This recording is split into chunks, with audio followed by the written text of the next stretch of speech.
Wednesday the 29th of May 1974, and at Bridge Street Station on Glasgow's underground railway system, the subway trains go about their daily business, carrying the citizens of Glasgow round their city, a duty they've discharged faithfully since 1896. Built as a cable-hauled railway in the reign of Queen Victoria, apart from electrification, it's changed little in nearly 80 years of service, and it has a very special place in the hearts of the people of Glasgow. I like the subway. I think it's pretty good. We've never really had any trouble with it. Well, I think the subway is a good means of transport. It's far better than the bus anyway.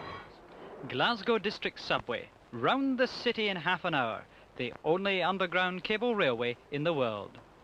Fares a penny and twopence according to distance, no need for timetables, trains every few minutes with perfect regularity, roomy and commodious cars.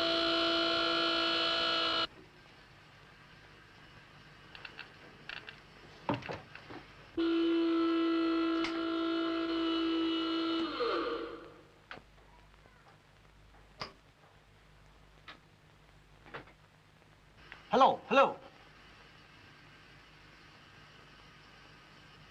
I broke down here in the tunnel. You send on the next train to give me a push. Restore the power, right?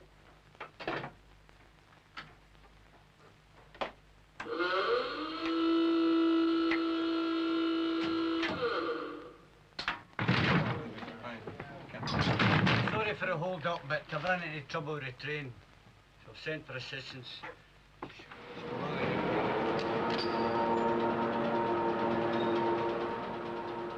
Without a doubt, the most unusual aspect of the Glasgow subway is the method employed to remove trains from the track. There are no points on the subway and no ramps up into the car sheds.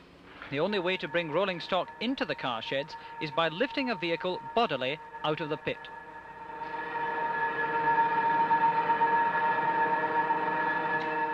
Elsewhere in the tunnels, another squad is packing the ballast under the sleepers to keep the track level and in position to provide a smoother and safer ride for the trains.